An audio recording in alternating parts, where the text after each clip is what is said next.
Hi, and welcome. You're listening to the X22 Report. My name is Dave, and this is episode 1386B, and today's date is September 25th, 2017, and the title of the episode is Russia is now calling on the U.S. to leave Syria. Let's get into the economic collapse, political and geopolitical news.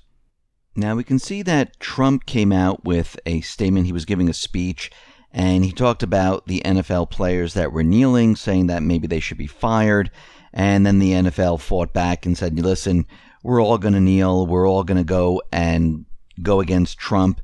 And then it started to morph into race, and I don't know what is going on here. But we need to understand something very important. The national anthem and the country, it is not the government. It is the people. That's why the Constitution says we the people. And we have to also remember the flag is not Donald Trump. It's not the senators. It's not the representatives. It's not the next president after Trump. It's not the presidents before Trump. It's the people's country. And what the NFL is doing right now, I don't think they have the high ground on this. And we can see that their ratings, they have dropped. And it looks like the NFL might be in a little bit of trouble here. Now, when we look at this, we can see, and this was put out by Big D and Bubba, and I thought it was very interesting, and I just want to read it. And they're saying that the flag is not Donald Trump. Kneeling during the national anthem does nothing but disrespect average Americans. Every knee hitting the ground dishonors your parents, grandparents, and ancestors. It spits on their struggles to build a better life for their children. The flag is not a skin color, not a cop, a religion, an ideology. Trump, Obama, Lincoln, or Washington. This flag is us. We, the people. And it looks like the corporate media, the NFL, and these people that are behind all of this, they're trying to spin this in a completely different way. And once again, the country is we the people. The country is not the government. The country is not the corporate media. The country is not the cabal.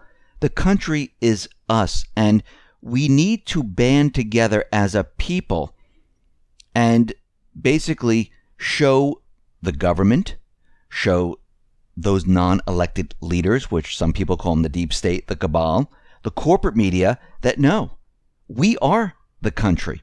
And guess what? And all those people that fought for this country, all those people that gave their lives for the country, all these people that struggled through this country, that came to this country, that's why we are banding together and paying respect to all of that. Has nothing to do with race, has nothing to do with anything else. And I think a lot of people are getting confused, and it looks like the corporate media, those in the background, are trying to confuse the entire situation. And we'll have to see how this turns out, because it looks like there might be a little bit of a backlash on the NFL right now. Now, North Korea is out there, and North Korea's foreign minister, Ri Yong Ho, he is out there saying that, whatever Trump said, of course, Trump created this new travel ban and included North Korea, saying this is an act of war. Now, of course, the White House is saying, no, we've never declared war on North Korea. And it's all over the corporate media, and everyone's, making a big deal at this, saying that North Korea is going to shoot down any American planes that enter its airspace. Well, if an American plane enters any country's airspace without permission, of course, they're going to contact and take evasive action. So this is nothing new, because right now, with the United States, South Korea, and Japan, and the rest flying bombers very close to North Korea, if a bomber did fly into North Korea's airspace, they would think this was an act of war right off the bat, and they would try to shoot down the plane. So this is not really anything new here. It's not like, oh, something else is going to happen. This was always the case. And it looks like there's just both sides saying all different things, trying to provoke each other. And actually, China's saying to both countries, you need to calm this down right now. Both of you are provoking each other. And of course, the corporate media, they're playing this up big time, and the White House says, no, we did not declare war. This is not true. This is another travel ban that they're putting into place. And at this point, it doesn't really matter. There's no need for travel bans or anything like that. What we need right now is peace. We need to go after the cabal. We need to go after those individuals that are trying to create a war. We need to go after those people that are trying to disrupt the country and make each side fight against each other, except, instead of pointing to the real enemy. And this is our real problem. And we need to wake up, and the rest of the country needs to wake up. And hopefully the rest of the country is waking up, where we're not believing the corporate media anymore. We're not believing all of this. And we need to ask questions of, why are we provoking North Korea? Why are we so concerned about North Korea? Because think about it. United States is so concerned, but China, Russia, who border North Korea, where North Korea is developing a nuclear weapon and firing missiles, they're not flying bombers into the area. They're not getting ready to go into North Korea or making battle plans to go into North Korea. But the United States, who's across the ocean, we're making plans to go into North Korea. I mean, I can understand South Korea, but again, South Korea just sent aid to North Korea. So there's a little bit of a miscommunication, and it looks like the cabal is still trying to push their agenda right here, and I don't know how much further they can push it unless they have some type of an event. We see Iraq. They're going to invest in a joint oil project with Iran. They signed a deal, and it looks like they're getting ready to join together with this huge oil field that was discovered in 1999, and we can see right now they're making plans. We also see that Iran closed their borders with Iraq along the Kurdish region, because we know the referendum is happening right now. There's about 78% turnout for this referendum, and they're a little bit nervous about how this is all going to turn out. Now remember, the cabal, their plan is to create chaos if this doesn't go their way. And of course, we know the governments of Iraq and Syria, just like the government of Spain, they're going to fight this all the way. The difference between what is happening in Iraq and Syria, this is driven by the United States. The one in Catalonia, this is driven by the people saying that they're disgusted with their government and they don't want to be a part of it. And of course, Catalonia, this is where a lot of the income comes from, a lot of production comes from, and this is where a lot of the taxes come from. So we can see why the Spanish government doesn't want this to happen. With Iraq and Syria, the United States has created these areas and built the bases and armed the Kurdish people and pushed the agenda. This was all part of a think tank plan going way, way back. If they couldn't get the plan of removing Assad through, at least they would have a portion of Syria. So this was planned a long time ago. So we can see there's differences here. We see that Russia is accusing the U.S. of sabotaging the liberation of Deir ez-Zor, where they're saying that the paid mercenaries, the forces on the ground, well, they initiated a certain offensive to halt the successful advance of government troops to the east of Deir ez-Zor, and they were trying to stop them. We've seen this before, where the cabal under Obama at the time, he was pointing out the separate targets of where the U.S. was going to bomb, and they were clearing a pathway for the Islamic State to continually move towards Damascus. They were hitting a lot of infrastructure sites, and they were clearing the way. This was happening here in Syria. It was also happening in Iraq. When the Iraqi soldiers were fighting Mosul, we know that the cabal was trying to stop them. They were giving them wrong information. So we can see right now the same tactic is being done at this time.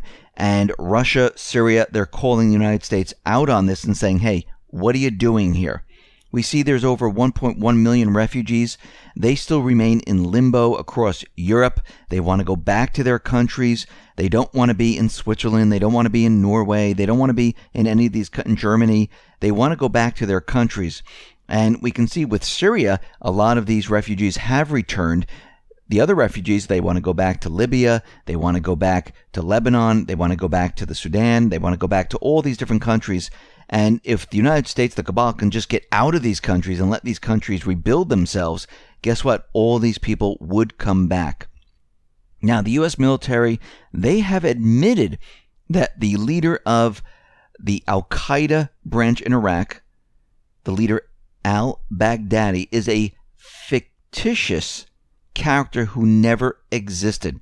Senior American military spokesman Brigadier General Kevin Bergner says the elusive Baghdadi audio tape recordings were all provided by an actor named Abu Abdullah al-Nama. And he's saying that this was done to convince the terrorist groups that there was a leader and you should join this person. And this is why they kept on trying to hit him. But a lot of other people saying that this was a Mossad agent, and this Mossad agent was never out in Iraq or Syria. They just used this individual to push the idea that there was a leader. And if you noticed, over time, they kept on saying that this individual was killed, and then all of a sudden he reappeared again, and he was killed and reappeared again. And we know that the paid mercenaries, the whole thing is completely made up and it's fake, phony, and false. We see the cabal will not allow the Syrian and the Russian forces to enter the Islamic State-held gas areas, the gas and oil fields. They are continually keeping them out, and they don't want them to see what was really happening in this area until they can clean up and mop up what has been going on. And very interestingly is that the U.S. forces that are there on the ground with the coalition forces, they destroyed the coalition-backed base, Zakaf base. They completely destroyed it, and they left the area. Basically, what they're showing is that they don't want anything found in this area. They don't want any documentation or any type of evidence. So they destroyed the entire base. And it shows that the U.S. coalition forces, they are departing right now. They are leaving the area. And we said it was only a matter of time before Russia says, listen, it's time for the United States and the coalition forces to leave Syria. And it looks like Lavrov is out there, and he is saying it is time to leave Syria. Assad is the legitimate president. They freed up almost 90% and liberated 90% of towns and villages and cities. The Islamic State, Al-Qaeda, they're no longer a threat, and there is no reason for the coalition forces to remain in Syria. Now, what's very interesting is Brett McCurk, the presidential envoy coordinating the U.S.-led counter-Islamic State coalition, he's out there and he's reporting this to the UN that he doesn't think it's a good idea for the coalition forces to leave, because if they leave, the Islamic State and the Al-Qaeda forces, they might regain control. Now, again, this is an excuse for the United States to stay in Syria to basically work with the Kurds. That's why they want to stay there.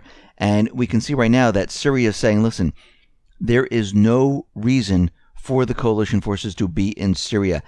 And pretty soon they're going to be going to the UN, and they're going to say this is an invasion right now, because they're not invited in the country. There is no reason for them to be in the country, because the Kurds, they don't have a country. They don't have a separate piece of land. The United States set that up, but there was no referendum, and it has not been done at this point. So what we see happening right now is time is ticking down. The cabal, they're going to try their last-ditch effort to stay in Syria. They're going to try to create some type of an event in North Korea, and they're pushing their agenda right now. They have nothing left. And as we've noticed, the economy at the same time is deteriorating, and they know they only have a certain period of time to do all of this, and we're seeing this accelerate right now. And it looks like Syria, Russia, they have the upper hand. There's going to be no invasion of North Korea unless there's some type of an event which might happen at any time because they're going to get desperate enough that they might try to pull this off. But we know that China and Russia, they have their satellites above. They're monitoring the situation very, very closely in North Korea and in Syria. And this is going to be very, very tough for them to pull off this event. But we'll have to wait and see. And we can see right now that they will be running out of time, because as the economy falls apart, and it continually falls apart, if they don't have this event, it is all going to be blamed on the past government. It's going to be blamed on the central bank, and people are going to start scratching their heads saying what was really done, and that's when the truth is really going to come out. Listen, everyone, thanks a lot for listening. Be well, be safe, and especially be prepared. Thanks a lot.